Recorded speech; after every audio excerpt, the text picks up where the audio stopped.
And I'm going to add one last thing here, which I love about riding solo, and this is the nod. When I see a rider approaching from the other direction, I will give them the nod. I love the nod. I don't know who they are, they don't know who I am, but we see each other and give the nod. You don't get to do that when you're pillion. Or maybe you do automatically, but they don't see you. Hey adventurer, I'm Bridget Hallam from Throw Your Leg Over, and today we're talking about riding pillion versus riding solo on your own motorbike, because they're very different experiences and sometimes require very different skills. And full disclosure here, I love both. So I've been riding with Alan since we met back in 2012, way back in the day. And in the past few years, I've also been riding solo. So now the general gist is when we're in Europe, we have one bike, Beauty, and we ride two up. We've chosen to do that for a few reasons, one of which is one bike is much cheaper than two. And in Australia, I sometimes ride Blaze, my BMW F700 GS, and sometimes I ride pillion with Alan. It just depends on what I feel like and depends on what we're doing. So I do a real mix of both. What I want to dive into today is, I guess, the positives and the challenges of riding pillion and riding solo, because they are quite different. When you're riding pillion, there's some really cool things about it. First of all, you don't have to know how to ride. Your adventures can start right now. You can jump in straight away. You don't have to wait. You can just jump on the back of your rider's bike and away you go. Super easy. The other thing that I love about riding pillion is you can sit back and relax. You can look around, you can enjoy the scenery. Your rider has to focus on the road, but you can focus on anything you like.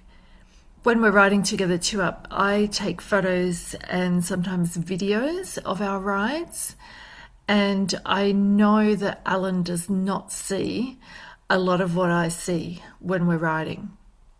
He will look through the photos at the end of the day and he'll go, oh, I didn't see that. Oh, what was that? And so I get a much broader experience of the ride and the scenery. Sometimes I even have a little sneaky siesta on the back of the bike, especially if it's a warm day and I've had a big lunch. I have been known to nod off and the old dunk of my helmet on the back of Alan's helmet. And you definitely cannot do that if you are riding solo. It's not something that I would recommend, having a sleep, but yeah, sometimes my eyelids just get quite heavy, shall we say. One thing I love about riding pillion is that it can be a really special experience that you share with your rider, who is, I don't know, maybe it's your partner or a close friend, but it's something really special, something quite unique. And for Alan and me, it can be a really close connection, literally. It's sometimes even a little bit romantic, which I really love. Another thing that's good about being pillion is you have a bit less of a mental load. Like, you don't have to worry about following the navigation or taking the wrong turn or where you're going to pull over. You get to just sit back and enjoy the ride, and that is such a pleasure. But pillions don't get all the fun. Riding solo is also very cool. It just feels so good. Like, there's nothing like the feeling of taking the handlebars of your motorbike and throwing your leg over, settling into your seat and looking over your handlebars, over your screen at the road and going, yep, let's go. There's a real sense of control, like you're in control of your machine, you're in control of your experience, and that brings freedom.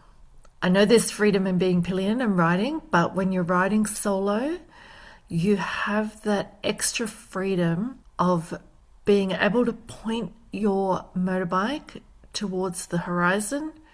You can point your handlebars in whichever direction you like and twist the throttle and go. There's just something thrilling, just so thrilling about that. And I think too, it comes with this really deep personal sense of satisfaction that you're doing it yourself. This is your thing. This is your experience. This is your motorbike. This is your ride. This is your adventure. There's nothing like it. It's just freaking awesome. And if you're riding alone, not just solo, like on your own bike, but if you're the only rider, you're not riding with anyone on another bike, you have the complete freedom to choose your pace. You can choose your route. You can choose where you stop. You can choose everything.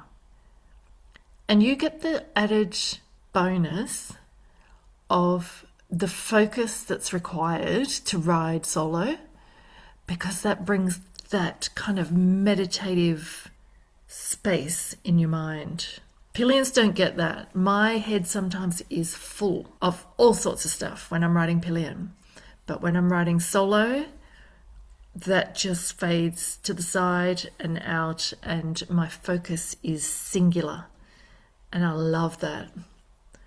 And I'm going to add one last thing here, which I love about riding solo, and this is the nod.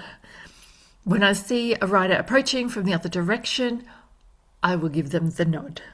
I love the nod. I don't know who they are, they don't know who I am, but we see each other and give the nod. You don't get to do that when you're pillion. Or maybe you do automatically, but they don't see you. Some challenges of riding pillion are, most obviously, first things first, you need a willing rider. Otherwise, you're going nowhere.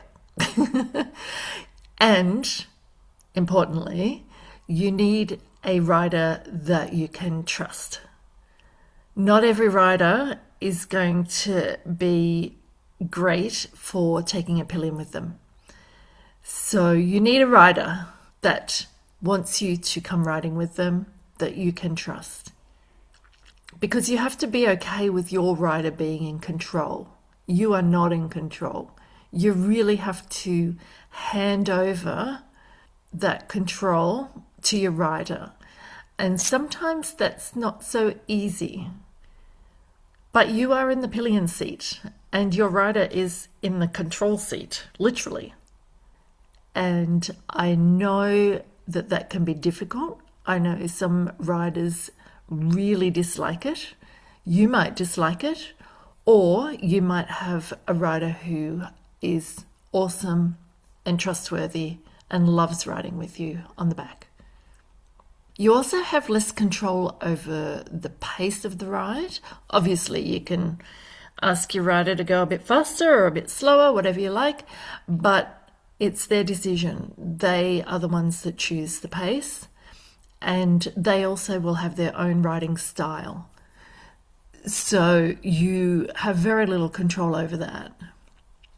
And another thing I've noticed, a challenge that you might have is seeing over your rider's head. Like, how tall are they? How tall are you? How big's the cushion under your bum? It's interesting, like on Beauty, our 1200 GS that we have in Europe, I can see over Alan's helmet quite easily. But here in Australia, where we're riding Scarlett, who's also a 1200 but a GSA, it's slightly different. I have to really crane my neck to see over his helmet. And so what that means is 99% of the time when we're riding, I can see to the left and I can see to the right, but I cannot see what's up ahead. And that's not ideal because I want to see what's up ahead. And it helps me with taking photos as well. Challenges of riding solo The first one is exactly that. You have to learn how to ride solo. You got to learn how to ride. And this takes time, it takes money, it takes effort, and probably more than a little bit of sweat. Almost guaranteed that you're going to have some anxieties and maybe some fears that you're going to have to face, which is a challenge, but also a positive, I would say, because it pushes you to grow as a person. Because you're going to overcome those challenges, you're going to overcome those anxieties and those fears and become a better rider and more confident, and I would say pretty chuffed with yourself. The second thing is, when you're riding solo, you need a motorcycle. I don't know, you might be lucky enough to borrow one, but most of us need to buy one, and you need money to do that. So that's not always an easy process or a quick process. You'll also need to maintain your motorbike, and this also requires some learning. Have a listen to episode 11, which is all about some quick motorcycle checks you can do. I spoke with Sonia Vandenberg from Riders Lane in Canberra. She runs some awesome motorcycle maintenance courses. She has lots of women who come in and learn maintenance for their motorcycle. So that's another thing about riding solo with your own bike, is you will need to look after it. And it will require money as well, because whether you pay someone to maintain it for you or you do it yourself, you will need things like new tires, and you'll need to pay for registration, insurance, all those sorts of things. So you will need some money. And if we flip around what I was saying about Alan not seeing as much as I see when I'm riding Pillion, when you're riding your own motorbike solo, you'll be riding, you'll be focused, you'll be fully focused on the road and your line and hazards around you, and you will have much less time to be able to appreciate the scenery that's around you. Another thing that comes with riding solo is all the responsibility sits with you. The navigation, the safety, the decision making. And this is a bit of a double-edged sword, I think, because it can feel good to be in control of this, but it is also an extra mental load. So they're the challenges of riding solo. And I'd love to know from you, if you ride Pillion or solo or both like me, like which is more fun? Send me a message, send me an email. I'd love to hear from you. So if you enjoyed this episode, hit that subscribe button, leave a review for me. I would love that. Share this episode with a friend. You may have a riding buddy who rides Pillion or solo, and if you think she might enjoy this episode, send her the link. And I will see you next week.